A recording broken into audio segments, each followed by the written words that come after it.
as soon as range goes up. Right? Yeah. They don't have a fundamental objection with EV's future. They have a fundamental objection with EV's present. And it's not just the car. They like the car. It's really more the infrastructure around it. But at the same time, we have data that people have amazing belief in EV's future. The same people who might be feeling bad about buying an EV are buying EV stocks like crazy. Hi, I'm Akash, and we are here at Zamun Studios where we talk about high-tech industries, marketing, and human talent. We have Manish with us here today, who has worked with leading players in the EV industry, enterprise AI software, and a lot of other such places. So, Manish, today I want to talk about the EV industry first of all. Mhm. And as I look at the recent events in the world of EVs, Mhm. I see two major news items that spike my interest. Okay. First of all, our Union Minister, Mr. Piyush Goyal, he said that Indian EV industry does not need any subsidies now. I mean, he said that the EV ecosystem has taken off and it can grow without government support. Mhm. That's a very encouraging piece of news. Yes. And if you look at what's happening in the private sector, so for example, Mahindra recently launched two new variants. There was the BE6 and XEV9E, and they've got such exciting features. Very cool cars, huh? Yeah, can you believe that they can accelerate from 0 to 100 kilometers per hour in 6.7 seconds? Yeah. That's a huge improvement over the past maybe. You'll have to see it to believe it, but it sounds very nice. I really hope that they do. Yeah. And the second biggest thing, they are fast charging cars. They go from 20% to 80% in under 20 minutes. You don't have to wait for the whole night to. Well, if you can actually do that, then that is a game changer, I think. Yeah. Yeah. That's what they claim. And then, of course, the range anxiety, they have addressed it by having a battery that can power you to 650 kilometers in one charge. Yeah. I think that's really fabulous, right? That's fabulous. And that's not all. They've got other things. They've got 5G connectivity in the cars. They've got Qualcomm chips that enable AI applications. So it's not just an EV car anymore. It's a wonderful car. And I find that very exciting. They are doing a lot of good work. Now, this is what I see. But then I want to hear from you. What is your vision of a thriving EV ecosystem? What do you think it is going to shape up into? Well, that's a very interesting question, Akash. I think we are at a very interesting point of time in the transportation, renewables, battery, electronics. All of this is turning right now, right? Yes. So my view is that when it comes to EVs, electric vehicles, they're just going to become the dominant way for people to move from one place to another, right? And for a good 30, 40 years before some new technology comes up. So I don't think they will be just like a fad or a good thing to do for the nature and environment. They will become the norm. They become the norm. Right? So basically, everyone we know today Yeah. has an ICE. 5 years from now, I believe everyone will have a electric bike. And one piece, right? I also believe that will happen because certain tipping points will happen, right? Number one, a lot of people who bought diesel vehicles or petrol vehicles, CNG vehicles will notice that they have taken the value out of their current vehicles. So they'll feel now the next vehicle can be an EV, right? So even if people like it right now, they are not moving towards it. Second is that EVs will become incredibly affordable. Why? Because, honestly, the number of car parts required in EVs are low, battery technology is becoming cheaper, and scale is going up, everyone is investing in it, technology costs will come down overall. So EVs will become affordable. Current ICE investments that people had would have already repaid them by being there for 4 or 5 years.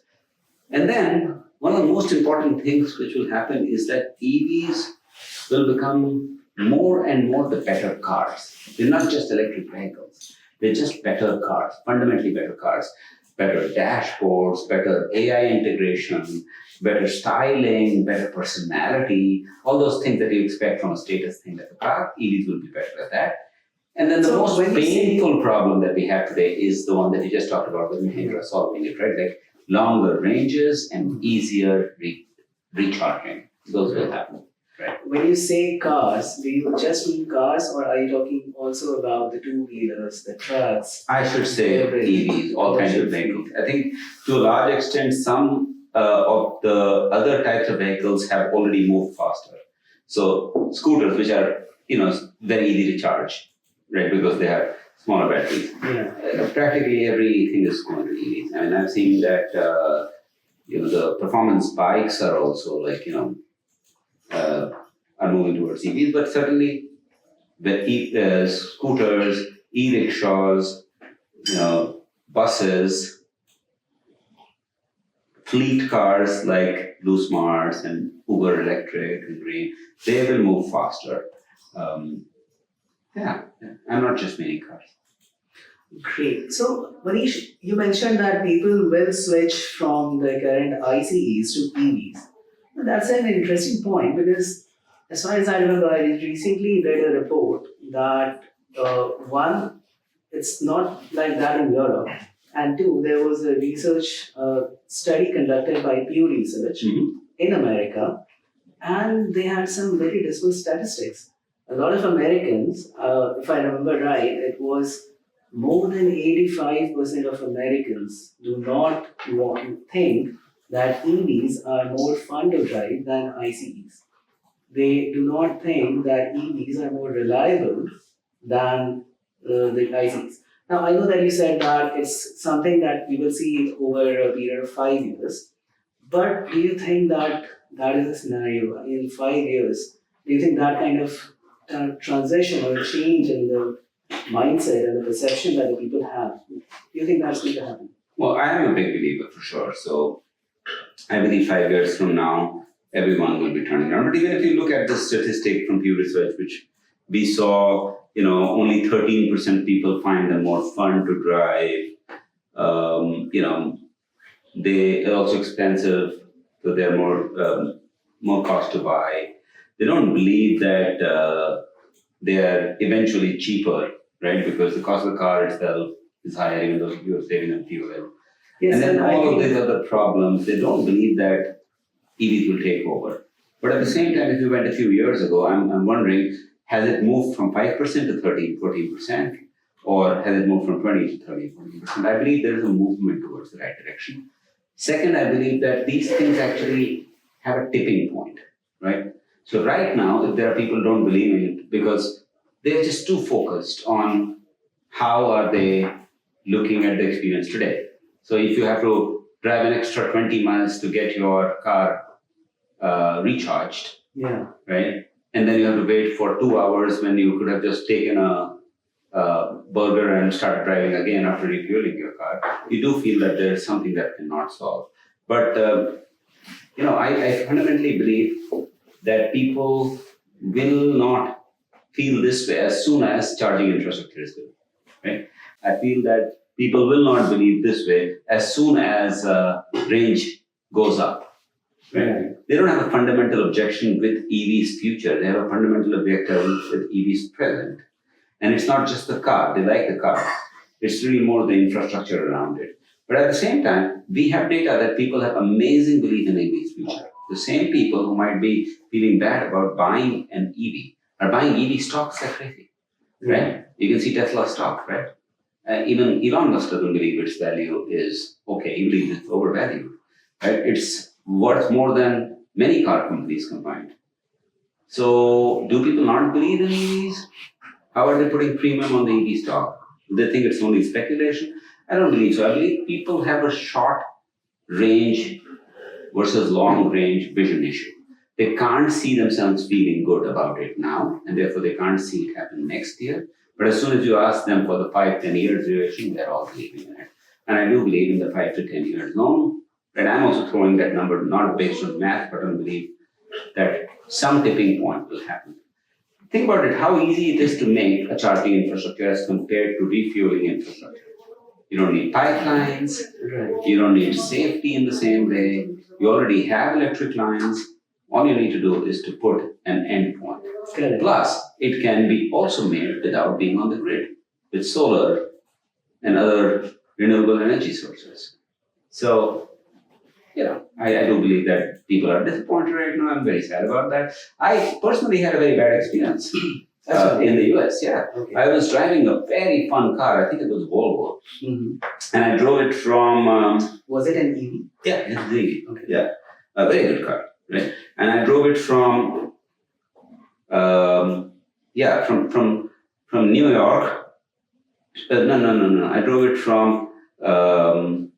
Durham to South Carolina, Mm-hmm. right? Columbia, and it was a range that should have worked.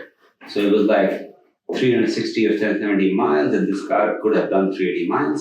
But somewhere when the range dropped to 25 miles, and I still had 20 miles to go, I couldn't do anything. And I tried to find a charging point, and the charging point said it will take 7 hours. So I fueled it for a little, I charged it for a little bit, then I charged another point. I ended up taking 2 extra hours, and I had a poor experience. I said they are the future, they are not yet the present.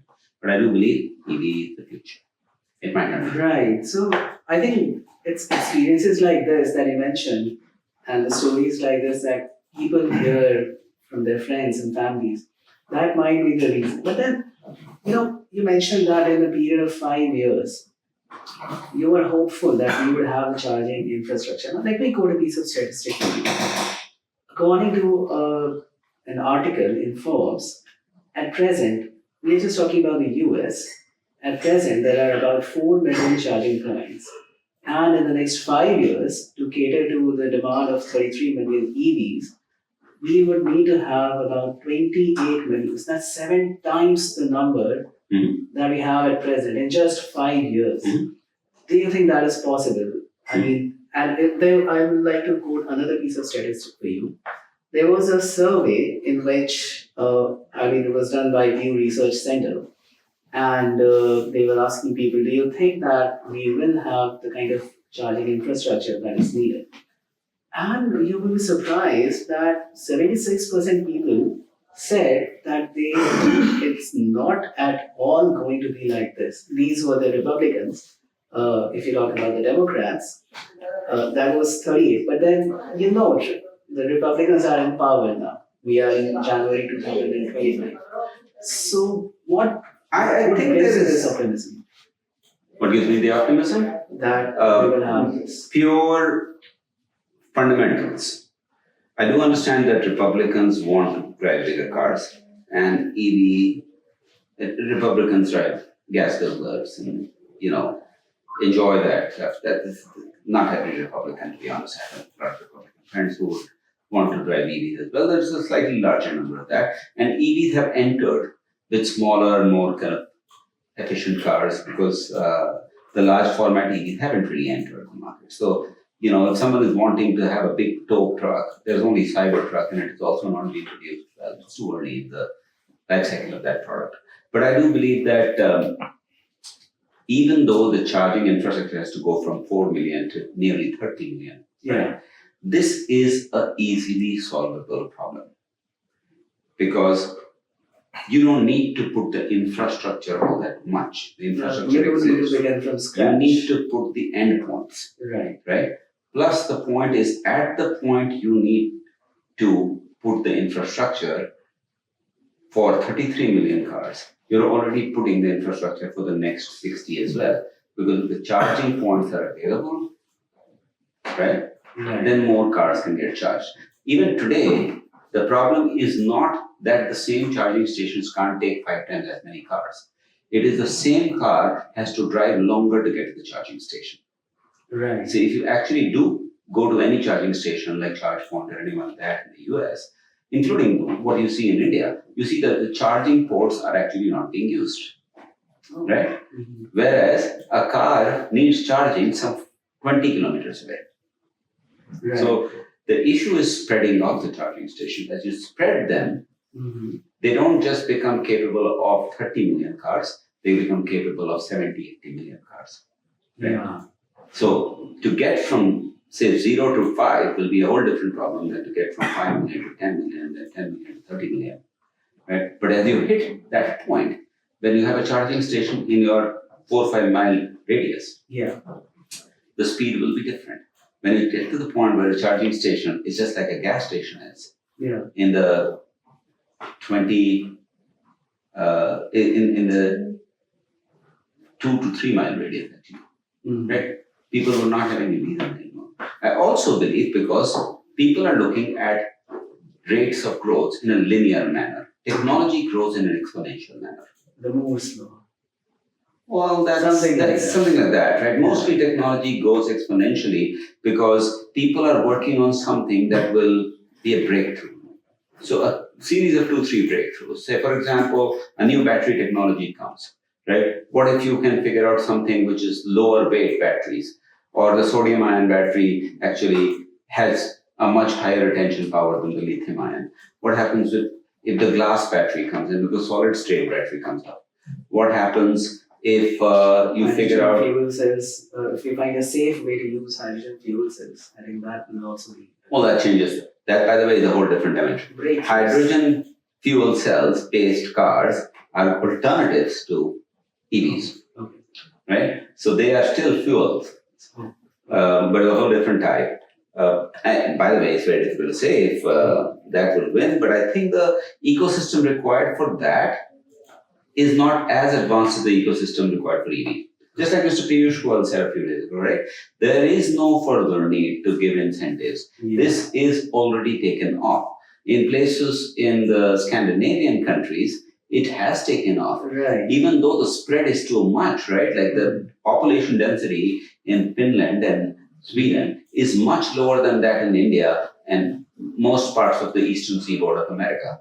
And yet, EVs have taken off there because of the incentive system, right? Right. In China, where the population density is higher, EVs have taken off, and they also found it as a way to make their entry into the global car market. Right. Why should it not take off? Just because people can't believe it today. Right. It should. Yeah. So, all right. Now, charging infrastructure, or I should say, lack of widespread charging infrastructure, that's one thing. What do you think are other problems that are coming in the way of widespread adoption of EVs today? Well, I fundamentally think the charging problem is the bigger problem. Okay. So even if we want to go ahead and talk about others, let me first define the charging problem. Okay. There are actually 3-4 dimensions to it. Okay. Dimension number 1 is you can't charge fast. Number 2 is you can't charge for long ranges. Number 3 is most people don't know how to charge, right? Because it is complex, it's not the same thing. Yeah. And in many parts in India, for example, they don't know how to fuel, but there are people who are refueling it for them. Yes. Whereas charging has to be done by themselves, and it needs an app, it needs to be paid electronically, so they don't know how to charge. And number 4, there is an electrical related safety issue if chargers are not maintained as fast as they should be maintained. Okay. So all of these are connected with technology and scale. New technologies will improve charging speed by creating multi-gun chargers.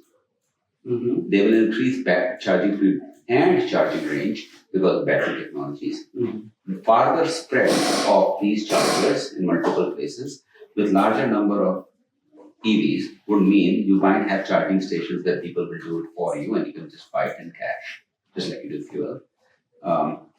Or people will learn how not to buy in cash, just like UPI, right? Yeah. Okay. Well, these are not UPI enabled in many parts of the world. Okay. Right? If you are trying to buy a charging station, there is no standardization. If you have a Tesla, you can't charge it on a charge point. If you have a Volvo, you can't charge it on a Tesla. You can't go there and unless your app is used, you can't charge it. You have to. Yes, I think that's a very big problem. I mean, imagine you're driving an EV, you somehow find there's an EV charger, say after 10 minutes, you reach there and then you find that your car is not compatible with the charger over there. And Typically, you don't. The good thing is all of these guys are actually providing all this information on Google Maps or in the apps of the car. And so even on these EVs are very nice. They have this large screen where they say this charger is compatible or not, their speed of charging, the rate of charging, all that is there. But fundamentally, you need to be technologically advanced. Think of a person who doesn't have to think of all of this. Just drive the car to the next gas station, put in a credit card, put that in there, the pump, and they can charge. Whereas in an EV, they have to think where they have to go. It's not every pump, right? So in India, actually, they're trying to do a better job. They're putting an EV charger in every pump. Mm-hmm. So you don't have to think a separate location. Yes. Right? Mm-hmm. And I've noticed actually some really good charging strategies coming up in India, like where we have vertical living. So basements of big apartment complexes like mine actually have high power chargers being put in by the society, right? So those types of things will make a big difference. But to your point of beyond charging, what is the issue? So I think two issues beyond charging. One is cost. Second is styling. There is mostly EVs, especially for personal use, are on the hyper end of the style expensive. I think it's required because they can't make that cheap EVs right now, so they're trying to make them worthy by styling them up. We've seen those things change. So, for example, fleet cars like Blue Smart buying Mahindra cars and all that in India, you can see that a lot more people are experiencing EVs without having to buy them. I use them. Yeah, most of us are. And by the way, the companies that are actually doing EV fleets and EV taxis, they're providing better experience. So people don't know what is the reason they've started to like EVs, right? Yes. So the issue is it's too expensive to try, and it's too much of a stylish thing that not everyone can try. Right. The solution seems to be public transport, including fleet vehicles. People are getting a chance to try them.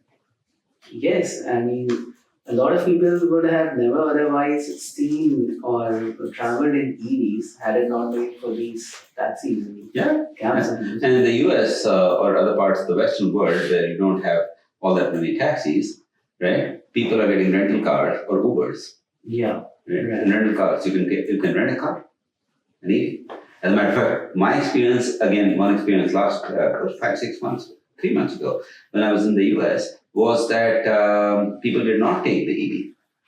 And so if you are in a queue to get a car from Hertz, they'll say wait 20, 30 minutes or maybe wait 60 minutes to get the car because all the cars are taken. But you can take an EV right away. That's right? Because nobody was taking EVs at that time. Oh. Right? But when you take an EV, and suppose you were only driving inside the country, inside the city, it was very convenient. If you were doing long range, painful. But at least people are trying to go. That's a positive news, definitely. Yeah. So now that we have spoken of the issues, how do you think we can address them? What are the possible solutions that come to your mind? Well, there is broadly two buckets of solutions. Improve the experience, right? And improve the impression. And we talk a lot about improving the experience. Yes. Give me better value for lesser effort and lesser money. Yes. What is the lesser effort? Let me find a charger at every nook and corner. Let me charge it fast. And better value is, can I buy an EV with lower upfront cost and get the value, right? So for these, there are people who are trying it. There's infrastructure and then there are financing schemes, right? People, I know there are companies in India, I think it's MG, not Hector, Morris Garages. And I know that the Mahindra ones are also coming up with these rent a battery method. The battery as a service. The battery as a service, right. So they're saying, don't think of it as an upfront cost. Right. I'll reduce your upfront cost like any other ICE vehicle. Yes. And while you don't pay for fuel, the same amount of money you can't pay for renting a battery. Yes. So people will actually move there. It reduces the cost. moves the capex into opex, right? Upfront cost into recurring cost. The other example is actually no frills versions. So there's a lot of people who are coming with no frills versions. Tata is doing it right. It's EVs and non-EVs are nearly the same price now, right? Yeah. So you're like looking there and you're saying, okay, at least the only question is, can I charge it all the time? Okay, if I'm just going to office and my apartment has charging points in 4 or 5 places, why don't I buy it? Yes. Right. So that's about improving the experience. Easier to charge, longer charging period, not lesser upfront cost, and vehicles that I can drive because I'm more used to them, not just super fancy one. Increasing the impression, I think that's where marketers have to do a job. Okay. So to some extent, they have been only focused on the early adopters till now. So the way you sell something for an early adopter is very different than what you say for the larger mass. Right. And the early adoption phase is behind us. I think it's purely behind us. Yes. Right. The early adopter for something like this is the tinkering geek. Right. It's like, oh, so all my geek friends have had an EV already. Oh, wonderful. Yeah, the guys who will buy a Raspberry Pi, or buy the new OLED TV before it has become worth it. Those guys have bought the EV. But we have to understand it's not the Raspberry Pi or the new OLED TV. It has to compete with Swift Desire. Yes. Right. It has to compete with, let's say the 200 series of Mercedes Benz on that end, and Honda series as well. Right. So how do you market it to the masses? Right? That has to be done. I believe in the US it's not being done that way, but we should check. Maybe they're changing their marketing method. They are still advertising it to the geeks, to the technologically advanced people. So therefore, you'll find a lot more EVs in the Bay Area. And they haven't created too many options. I mean, there's Tesla in 3 different shapes. They all look very similar to each other. Till 4 or 5 years ago, that was the only option. Now you have different brands coming out. But there's not even a pickup truck, apart from Cybertruck, which has been difficult and taking too much time to come out. So effectively, when you advertise a new thing to the early adopters, you talk about how you are going to try something new. Whereas when you go to the larger mass, you have to say, how about you are trying something easy? Yes. Right? So the biggest thing that is required to move from early adopters to the masses is to not talk about it's edgy and forward, but to talk about it's easy and stylish. Yes. And how do we bring that message out about EVs? One is certainly make it easy. Yes. Right? Not too many touch screens. Right. Like have a touch screen for there, but also allow people to do things much more basically. Right? Like don't over design it that you can't even open the latch and get out of the car. Correct. Right? Yeah. Don't give me a feature that I can drive my car on my app. Nobody Who actually wants to do that? Just because you have that technique. At least people don't want it right now. No. Cut out these features. Give me a stylish car that's easy to use. Yes. And then how do things become stylish? Because stylish people use them. Yes. When the Innova came into India, we advertised it with, Amir Khan. Every other car is being advertised by what people consider stylish. I'm not saying celebrity endorsement is the only way, even though it is. Right? How are we going to make sure that EVs feel stylish? Who are the stylish people driving EVs? We don't know that. We haven't made them stylish or easy. We have made them geeky. So naturally, people who don't identify with being technologically superior, or who don't want to buy a gadget, they want to buy a car. Yes. They don't want to buy this. It's a gadget. I think marketers have to do a job to normalize EV into everyday use case. And Manish, on this related point, do you think giving incentives for trying out test drives, do you think that is going to create a huge impact? Oh yeah, I do. I think this is a very good point. So people need to realize the desire for Yeah. having an EV, for which they need to feel that it's stylish and it's easy and all of that. But even if they want an EV, right, they don't get to sample it, Yeah. right? So almost making sure that you, just like they take cars to different show places and they Yes. show the car, right? Yes. I think EV companies should take it to all the Diwali parties and all these places and just Yes. show their cars and let people drive for a few seconds. Okay, I also think that more and more EV companies should give their car to fleets, Yes. That should give their cars to self-drive renting companies, right? Yes.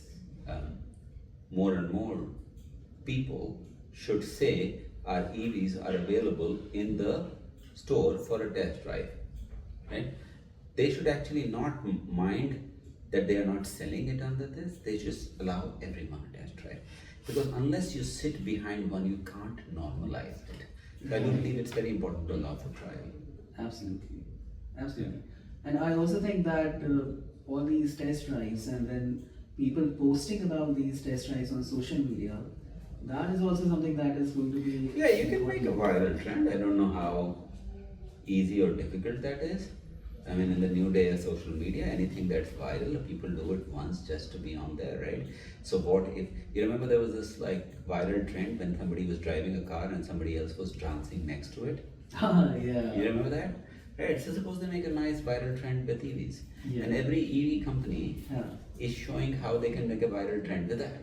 Yes. Right, people will maybe catch that on. Yeah, it's a little bit of a freaky guerrilla marketing tactic. I don't know how much will it work, but yeah, you gotta make it accessible and cool for everyone to feel that they can also participate with it. Right. Right, like for example, you see all these movies, right, that are car focused, Mm-hmm. right, like the Fast and Furious series, Yeah. right, like Mad Max. No, not Mad Max. well, that goes Yeah. into the futuristic I car know. world. Yeah. But let's say you go into, you know, like they made a movie about Ford versus Ferrari, right? They made a movie about, you know, the Italian Job Yeah. or Players in India, right? Cars are central point to that. Yes. Like there is that amazingly fabulous, sexy story about a heist with EVs. Yeah. And. Where is the story of four people racing their cars? Mm. Because it's like an EV track. Right, and imagine if James Bond has an Aston Martin, which is an EV, if they come up with something like that. I think Yeah, that would silly be. that. I don't know how much people connect with James Bond anymore. But yeah, I mean, let's say if the latest Taylor Swift song has that, or you know, if Sunidhi Chauhan and these guys are actually doing a show in which they're driving an EV, and those Yes. things will make That people would will be want it. wonderful. Yeah. Right. They're fancy ideas, I think. You know, at the end of the day, we are talking about a lifestyle product. Yes. Cars are a lifestyle product, Right. right? They are not a technical product. Absolutely, and they have to be seen as a lifestyle product. So I think Manish, I had a great time talking to you about this. We learned that it is possible to have a thriving ecosystem where EVs are the norm, not just exceptions. And I also understood that okay, today the people are not very excited about it, but about buying an EV. Maybe they are excited about investing in EVs, but it can be changed over, let's say, the next 5 years. And there are ways and means to do that. Charging infrastructure is important. You also mentioned that it is important to improve the financial aspect of it, come up with innovative business solutions like battery as a service. So I think I have much higher hopes from the EV industry now after this. I learned a lot of new things about EV industries. It was nice of you to share your own personal experience about your EV drive in the US. Now, I want to ask my viewers, what do you think about EVs versus ICEs? Have you tried out EVs? Have you tried out how, I mean, what is your experience of charging the EVs And if you have an ICE, a petrol or a diesel car right now, do you think you would be willing to switch to an EV in the near future? And if yes, why? If not, what is stopping you from that? Is there something that you want to tell the EV manufacturers that, hey, look, these are the problems. You need to first figure out solutions to this before we can go on to EVs. If there is anything that comes to your mind, please do share with us. Let us know in the comments, and we'll see you soon in the next episode. Thank you. Thank you.